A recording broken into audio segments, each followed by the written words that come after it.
नमस्कार साथियों, स्वागत है आप सभी का अंकित इंस्पायर्स इंडिया पर। मैं हूं अंकित अवस्थी। आप हैं मेरे साथ में एक ऐसी खबर की चर्चा करने के लिए जिससे आज के समय में जियो पॉलिटिक्स के अंदर गजब का आनंद आने वाला है। जिस तरह से अमेरिका ने पहले भारतीय बाजार को गिराया था, अब फिर से भारतीय बाजार को उठाने की प्लानिंग कर रहा है। क्या पूरा मसला है, आज के सेशन में आप लोगों को पूरा डिटेल से मैं बताने जा रहा हूं। मसले को समझने के लिए आपके सामने एक बेहतरीन जानकारी है और वो जानकारी इस बात की है कि हाल ही में भारत के अंदर एक उद्योगपति, नाम जिनका अडानी, जिन्हें लेकर के बहुत से लोगों ने एक ही लाइन बोली कि जिस तरह अमेरिका के अंदर इलॉन मस्क ट्रंप के साथ खड़े रहे, भारत के साथ शैडो रूप में पीएम मोदी के साथ अडानी खड़े रहे।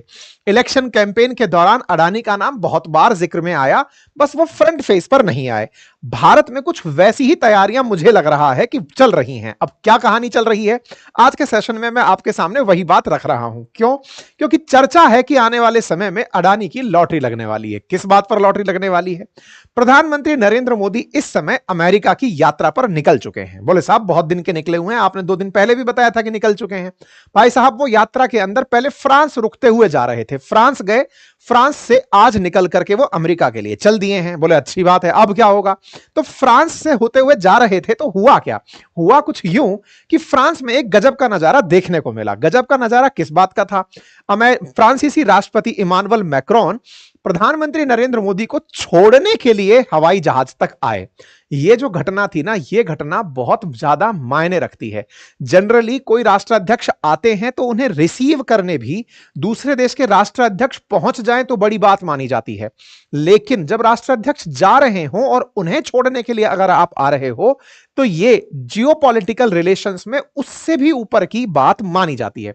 यह वाकया जो आपके सामने तस्वीरों में दिख रहा है, जहां पर मैक्रोन और प्रधानमंत्री मोदी गले मिल रहे हैं, यह घटना असल में किसी और घटना का रिप्लाई था। घटना क्या थी, अब मैं आपको वो बताता हूं। हुआ क्या, कल एक समिट थी, उस समिट में मैक्रोन जो हैं वो अमेरिकी वाइस प्रेसिडेंट से मुलाकात करते हैं।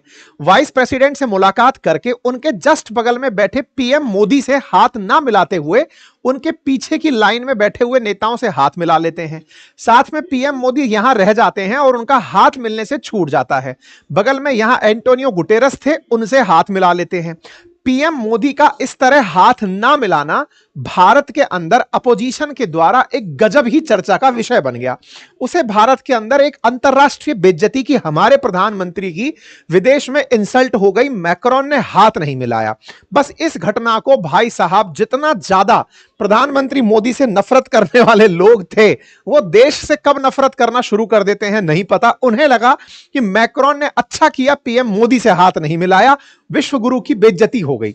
कोई बात नहीं, उसका बदला मोदी जी ने आज पूरा निकाल लिया और उनकी यही जो कवायद है असल मायने में यहां तक मैक्रोन को ले आई कि भैया सुनो, तुम हाथ नहीं मिलाए थे, अब हाथ जोड़ने चले आओ हमारे साथ और आकर हमें विदा करने आओ, ताकि लगे कि तुमने प्रोटोकॉल तोड़ा हमारे लिए, हम तुम्हारे लिए कितना मायने रखते हैं। अब आपके दिमाग में आएगा फ्रांस को हमारी इतनी परवाह क्यों? भाई साहब राफेल की जो बात है, पता चले कि राफेल आकर मोदी जी गुस्से में केवल इसलिए कि तुम हाथ नहीं मिलाए कैंसिल मार दिए। खैर जोक्स अपार्ट, यह तस्वीर बहुत मायने रखती है। प्रधानमंत्री ने अपने टीम ट्वीट पर किया कि थैंक यू फ्रांस, आप आए और यहां पर तस्वीरों से बकायदा प्रधानमंत्री के जाते समय भी पूरा गार्ड ऑफ ऑनर देकर के उनको यहां से विदा किया गया। खैर जियोपॉलिटिक्स में हर एक बात बहुत मायने रखती है और प्रधानमंत्री मोदी ने जिस तरह से इसे कवर किया है, यह तो मतलब दुनिया का सबसे फास्ट कवर कहलाएगा। यह कुछ वैसे है, अगर आपको याद हो तो एक बार ट्रूडो के साथ शी जिनपिंग ने कुछ गलत बयानी कर दी थी, उस वजह से ट्रूडो का पूरा दुनिया भर के अंदर एम्बेरसमेंट हो गया था।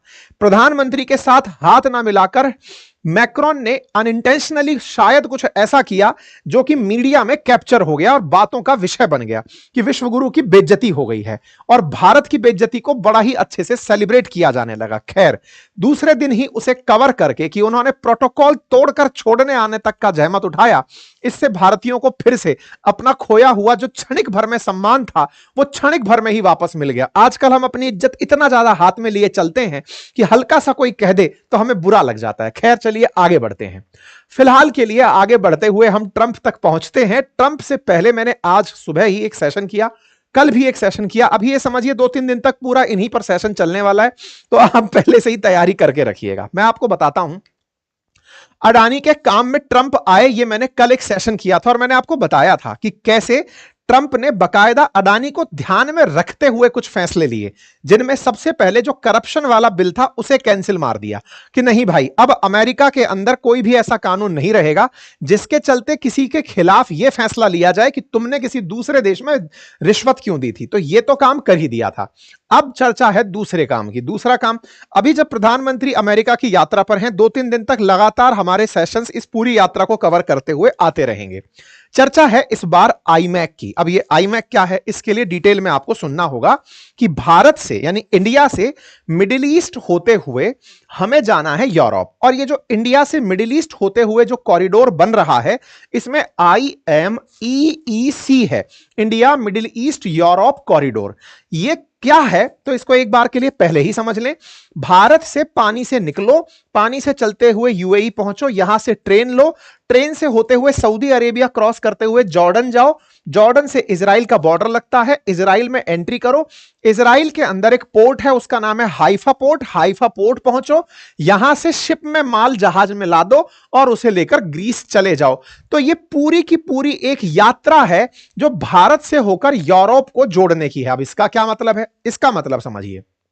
देखिए, सन 2013 में चाइना ने पूरी दुनिया के सामने बेल्ट एंड रोड इनिशिएटिव लाकर दुनिया के सामने तहलका मचा दिया था, जिस पर लगभग $1 ट्रिलियन खर्च किए उसने चाइना को दुनिया भर से कनेक्ट करने के नाम पर।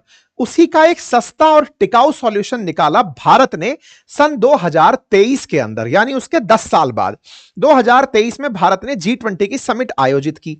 जो G20 की समिट आयोजित हुई, उस G20 की समिट में भारत ने अनाउंस किया कि हम इसका एक रिप्लेसमेंट लेकर आ रहे हैं, या कहिए तो अल्टरनेटिव लेकर आ रहे हैं। रिप्लेसमेंट तो खैर चाइना ही लाता, हम इसका अल्टरनेटिव लेकर आ रहे हैं, और अल्टरनेटिव है भारत से यूरोप को जोड़ने का। बोले फायदा क्या होगा, इससे बेहतर तो भारत वाले पानी का जहाज लेते, यहां से रेड सी से होते हुए, स्वेज कैनाल से होते हुए मेडिटेरेनियन सी से निकल जाते।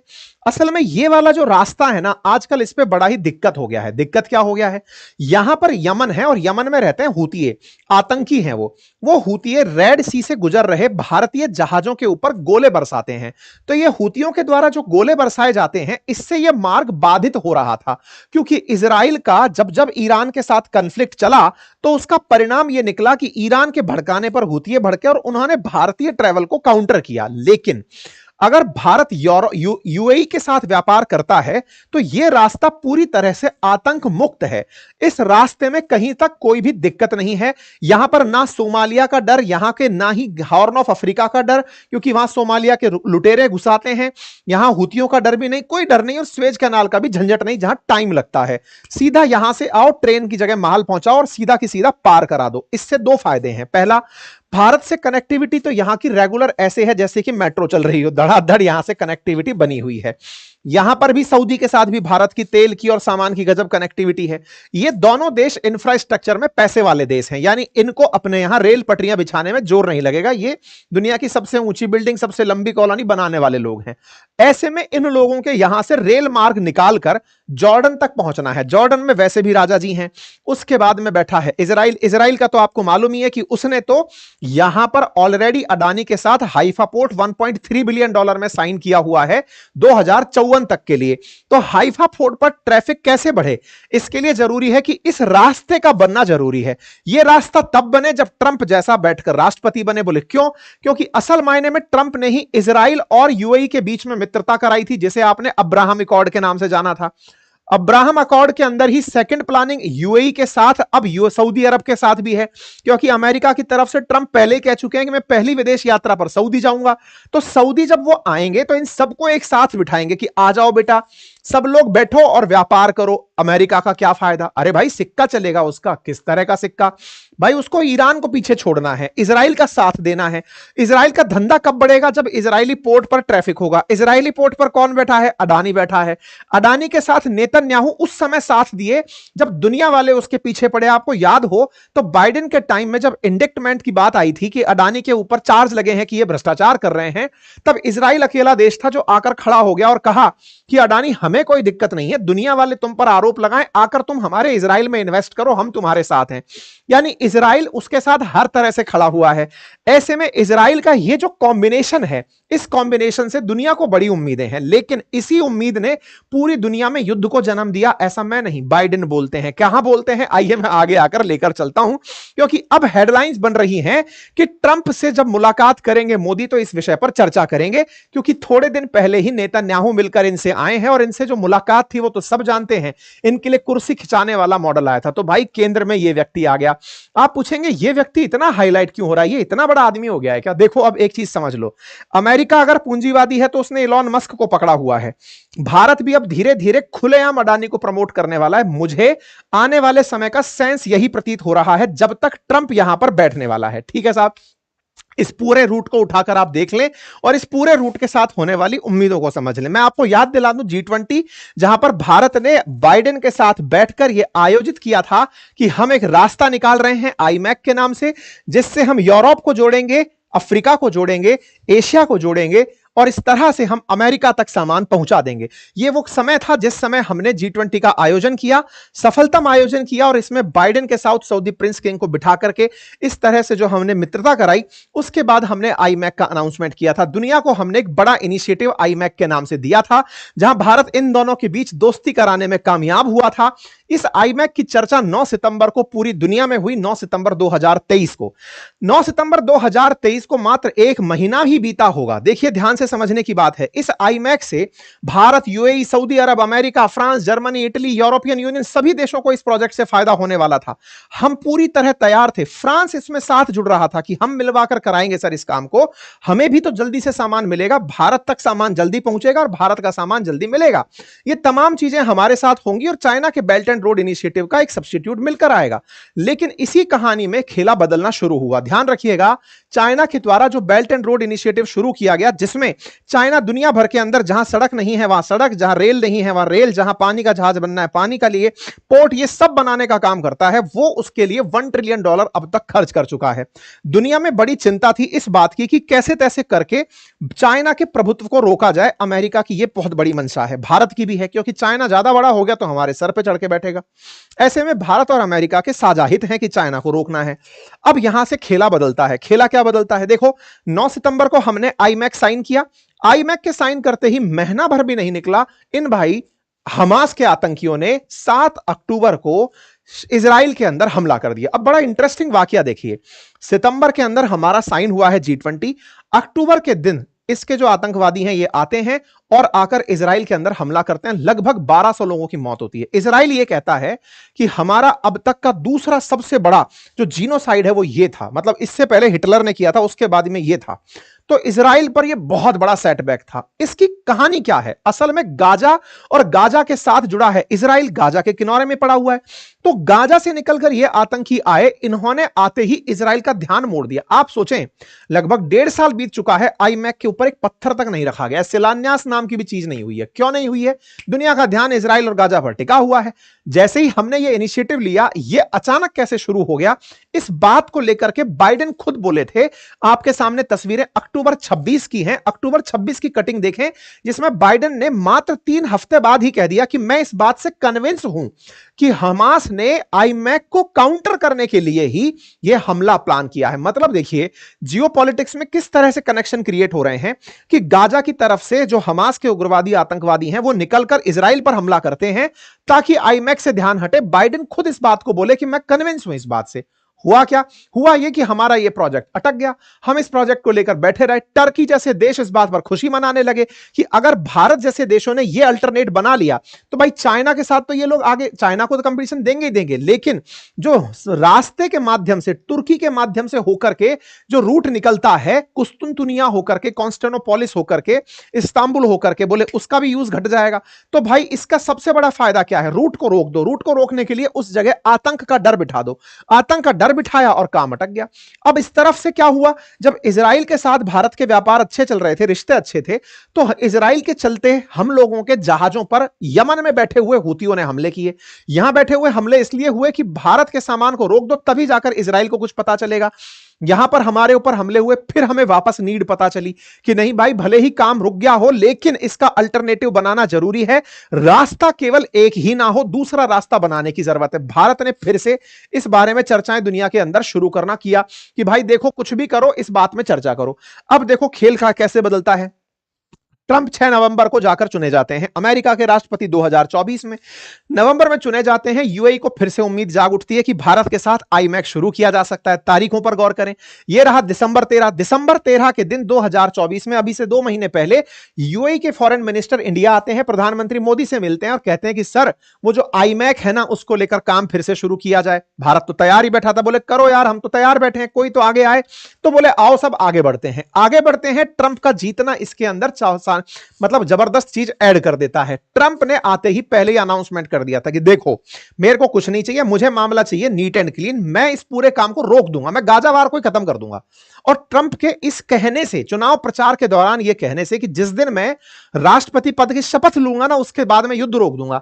अब होता क्या है कि 15 जनवरी के दिन, जिस दिन देखो 20 जनवरी को शपथ लेनी थी ट्रंप को, 15 जनवरी को बाइडेन जो है वो गाजा में बैठे हमास और इजराइल के बीच में समझौता करा देते हैं। समझौता किस बात का? कि आप लोग एक दूसरे के जो गिरफ्तार किए हुए या बंधक बनाए हुए लोग हैं उन्हें एक्सचेंज कर लो। और इस बात के लिए 19 तारीख को दोनों के बीच में सीज फायर करा दिया जाता है। ट्रंप के शपथ लेने से एक रात पहले सीज फायर की घोषणा हो जाती है। बाइडेन इस बात का क्रेडिट लेने लगते हैं, लेकिन दुनिया जानती है कि ट्रंप के कारण ही गाजा वार रुकी, सीज फायर हुआ। लेकिन हमास ने इसे अपनी जीत मना लिया। उन्होंने कहा देखा, हमारे कारण यह सब हुआ, हमने बंधक बना के रखे, सीज फायर हुआ, सीज फायर के कारण अब हमारे लोग लौटकर साउथ गोवा से वापस नॉर्थ गोवा की, साउथ गाजा से नॉर्थ गाजा की तरफ आने लगेंगे। तो इस प्रकार से ये जो खेला घटित होने लगा, ट्रंप को यह बात पसंद नहीं आई। ट्रंप की ये बात से आप एक बात और जोड़ सकते हैं कि बाइडेन जाते जाते भी, मतलब आप देखें, जनवरी 2025 की खबर बता रहा हूं, 15 जनवरी को अनाउंसमेंट होता है, 15 जनवरी 2025 को, और ये 16 जनवरी की न्यूज देख रहे हैं आप। क्या कि जैसे ही गाजा से डील होती है, बाइडेन बोलते हैं कि इससे आईमैक कॉरिडोर अब वास्तविकता में बदल पाएगा। मतलब उन्हें यह पता था कि पहले भी आईमैक कॉरिडोर को इन्हीं लोगों ने रोका था, अब मैंने सीज फायर करवा दिया है तो इस आईमैक कॉरिडोर की रियलिटी आ पाएगी। ट्रंप उससे भी एक कदम आगे हैं। भारत की तरफ से प्रधानमंत्री निकल चुके हैं, ट्रंप एक कदम आगे हैं। ट्रंप तो ये कहते हैं मैं गाजा ही खत्म कर दूंगा, मैं गाजा को रखना ही नहीं चाहता, मैं खत्म कर दूंगा। आज का ही मैंने सुबह एक सेशन किया है, जाकर आप देखें, वो गाजा को ऑफर दे रहे हैं, या तो शनिवार दोपहर 12 बजे तक सारे बंधक रिहा कर दो, नहीं तो मैं नरक मचा दूंगा। गाजा के अंदर नरक मचाने की ठान ली है। ट्रंप ने अपनी तरफ से अनाउंसमेंट कर दिया है, तुम्हें 2 ऑफर दिए जा रहे हैं, या तो गाजा बेच दो या छोड़ दो। मैं उसको मतलब शनिवार दोपहर 12 बजे तक का समय दे रहा हूं, सारे बंधक रिहा कर दो। अब देखना होगा हमास क्या करता है। इस बीच में पीएम मोदी रवाना हो जाते हैं। पीएम को छोड़ने के लिए इमानुएल मैक्रोन आते हैं। मैक्रोन आते हैं तो मैक्रोन के बारे में भी जान लीजिए। प्रधानमंत्री ने मैक्रोन को भी याद दिलाया कि याद है जब आप 2023 में मिले थे तो आपसे आईमैक की चर्चा हुई थी, हमने आईमैक की बात इनके सामने भी रखी। ये रहा भारत का प्रेस रिलीज, यहां पर प्राइम मिनिस्टर के ऑफिस से आया हुआ ये न्यूज देखते हैं, जिसमें ये लिखा गया है दोनों के बीच में बात होती है, और इस बात को हमने रिकॉर्ड किया आपके सामने स्क्रीन के ऊपर, जिसमें आईमैक के ऊपर दोनों देशों के बीच में चर्चा हुई। इस बात को पर्टिकुलरली हाईलाइट किया गया। यहां पर देखें आप, the two leader recall the launch of Indian middle east Europe corridor iMac on margin of G20 Delhi 2023। याद दिलाया गया कि याद है अपन लोगों ने आईमैक की प्लानिंग की थी। बोले हाँ यार, ये तो हुई थी बात। तो बोले जब बात हुई थी तो चलो एग्जीक्यूट करने का समय आ गया। ये रहा आईमैक, इसको लेकर के बात यहां पर बनना शुरू हो गई। अब आपके सामने ये दोनों लोग जो दिख रहे हैं, इससे पहले ही भूमिका बनाई जा चुकी है। क्यों? अमेरिकी वाइस प्रेसिडेंट भी यहीं थे जब यहां पर मिले थे इनसे। प्रधानमंत्री मोदी निकले भी इसी इंटेंशन से हैं कि आईमैक को लेकर बात होनी है। आईमैक को लेकर बात होनी है तो इसमें अडानी को क्यों घसीटा जा रहा है? देखो, इसको भी समझ लो। अडानी ने इनको केवल कांग्रेचुलेट किया था कि कांग्रेचुलेट ट्रंप, आप गजब लीडर हैं, आपके आने से मजा आने वाला है, मैं आपके यहां पर $10 बिलियन इन्वेस्ट करूंगा। कांग्रेचुलेशन की कीमत इन्हें कितनी चुकानी पड़ी थी, इसका अंदाजा इस बात से लगाओ कि बाइडेन ने इनके ऊपर जांच बिठा दी थी। जस्टिस डिपार्टमेंट की जांच बिठाई, जांच बिठाते ही एक ही दिन में शेयर $9.7 बिलियन नीचे गिरे थे, मार्केट कैप साफ हो गया था। ट्रंप ने आते ही वापस से वही जो केस हुआ था, जिस जिस जिस पर्टिकुलर धाराओं के तहत या जिस केस के तहत, वो केस बोलते हैं उसको क्या बोलते हैं, कानून के तहत वो खेला हुआ था, उस कानून को ही रद्द करने की बात कर दी। बोले नहीं। तो आप यहां पर वो खबर देखते हैं, मैंने इस पर भी आपको प्रॉपर सेशन किया। आपको याद होगा अडानी का नुकसान यह हुआ था कि केन्या ने उनका प्रोजेक्ट कैंसिल करने की बात कर दी थी, श्रीलंका ने रिव्यू करने की बात कर दी थी, लेकिन इजराइल वो देश था जो अडानी के साथ खड़ा रहा और उसने तुरंत बोला कि भाई मैं इस बात से बिल्कुल परेशान नहीं हूं, अडानी अगर तुम्हारे ऊपर यह आरोप भी लग रहे हैं तुम आओ, हम तुम्हारे साथ खड़े हैं। इजराइल बैक अडानी और कहा कि ब्राइबरी एलिगेशन में मैं तुम्हारे साथ हूं। इजरायली एनवॉय ने समर्थन दिया और कहा कि तुम आके यहां निवेश करो। ऐसा क्यों? क्योंकि अडानी ने इजराइल में गजब का निवेश किया हुआ है। यहां का एक पोर्ट है जिसका नाम है हाइफा पोर्ट, जिसमें 70% होल्डिंग अडानी की है, जिसके अंदर $1.2 बिलियन अडानी ने इन्वेस्ट किए थे। यहां पर इनका एक ग्रुप चलता है गैडॉट के साथ, गैडॉट के पास इजराइल में 30% शेयरिंग है और 70% अडानी के पास है। इन्होंने हाइफा पोर्ट लिया हुआ है। हाइफा पोर्ट कहां है वो देख लो, ये रहा इजराइल के उत्तर में चलोगे ना तो आपको यहां के दो सबसे व्यस्ततम पोर्ट दिखाई देंगे, उनमें से एक हाइफा है। हाइफा पोर्ट को 2054 तक अडानी ने ले लिया है। इसी पोर्ट से होकर के आईमैक बनेगा। तो इजराइल खुद चाहता है कि हाइफा पोर्ट ट्रैफिक का सबसे बड़ा केंद्र बने। देखो दुनिया में जब जब व्यापार हुआ है ना, हर देश ने अपने यहां पर एक जबरदस्त पोर्ट की कल्पना की है। जैसे सिंगापुर विकसित क्यों हुआ? क्योंकि उसके पास पोर्ट ऑन कॉल बना हुआ है। ऐसे ही नीदरलैंड के पास में रोटरडैम बना हुआ है, एम्स्टर्डम बना हुआ है। ये वो बहुत से अच्छे अच्छे जगह हैं जिन्होंने अपने पोर्ट सिटी को चमकाया है और उससे व्यापारिक केंद्र बनकर दुनिया में आगे निकले। इजराइल को लगता है कि कोई भी आकर यहां निवेश तो करने से रहा, क्योंकि हॉस्टाइल जगह है, बहुत ज्यादा युद्ध चलते ही रहते हैं। ऐसे में गाजा को साफ कर दिया जाए, पहला तरीका, और दूसरा यहां से व्यापार का रास्ता निकाल दिया जाए। रास्ता निकल जाएगा तो ऑटोमेटिक इजराइल की इकोनॉमी लंबे समय तक सरवाइव करेगी। इसी प्लान को लेकर के नेतन्याहू तैयार बैठे हैं। ऐसे में नेतन्याहू को अडानी सपना पूरा करते दिख रहे हैं और ऐसे में इन दोनों के लिए ट्रंप का सत्ता में आना बड़ा फायदे का है। क्यों? क्योंकि अडानी का ट्रंप कनेक्शन और नेतन्याहू का ट्रंप कनेक्शन दुनिया जानती है और इस कनेक्शन का फायदा क्या होगा वो आईमैक अच्छे से जानता है। ये वो सारी तस्वीरें हैं जो मैंने पहले भी आपके सामने रखी थी और पूरी डिटेल में बताई थी। तो आने वाले समय में प्रधानमंत्री मोदी की जब इनसे बात होगी तो ये डिटेल में बात होगी। मैंने अल्टीमेटम का जिक्र आज दोपहर के सेशन में भी किया था अपनी पाठशाला पे और मैं अब फिर से बता रहा हूं, आईमैक की चर्चा अगर होती है तो ये बड़ा बड़ा फायदा होगा आने वाले समय में इस पूरे क्षेत्र के लिए भी। ठीक है, तो ऐसे में अब आप कहेंगे कि सर ये केवल आपके जोड़े हुए तार हैं। भाई मैं तो केवल डॉट कनेक्ट करता हूं, डॉट स्वतः ही कनेक्ट हो जाते हैं, बस आपका प्यार है। मैं आपको आज ही की खबर यहां पर ऐड कर रहा हूं, 11 फरवरी की खबर उठा के देखें। इजराइल ने खुद कहा है कि हम खुश हैं आईमैक प्रोजेक्ट पे भारत के साथ काम करने के लिए। मतलब समझिए कि भारत के साथ इजराइल अनाउंस कर चुका है कि हम आईमैक पर काम करेंगे। डॉट जोड़ते आइए, पीएम पहुंचे नहीं हैं उससे पहले इजराइल का अनाउंसमेंट आ चुका है। इसका मतलब कुछ तो होने वाला है। अब ये बात ट्रंप कितना सही से रख पाते हैं या प्रधानमंत्री और मोदी और उनके बीच किस तरह की बात होती है ये तो समय बताएगा, लेकिन कंक्लूसिव रिमार्क संभवतः आप लोगों को समझ में आ गया हो। बाकी जानकारी पसंद आई हो तो अपने सभी साथियों से साझा करें। चैनल पर नए हैं तो चैनल को सब्सक्राइब जरूर कर लें ताकि भविष्य में जब भी कोई ऐसी जानकारी आए हम आप तक पहुंचा पाएं। सेशन पर अपनी प्रतिक्रिया कमेंट के रूप में छोड़ें। अगर ऑलरेडी सब्सक्राइब किया हुआ है तो वीडियो को लाइक कर दें। बाकी पढ़ने लिखने वाले लोगों के लिए हमारे कोर्सेज उपलब्ध हैं, आप उन्हें जाकर के बढ़िया से एक्सेस कर सकते हैं। बातें बाजार की पे हमारे कोर्सेज उपलब्ध हैं, हमारी हैंड रिटन नोट्स उपलब्ध हैं, आप उन्हें हमारे एप्लीकेशन से एक्सेस करें। फिलहाल के लिए इतना ही, अपना ख्याल रखें, बहुत बहुत धन्यवाद।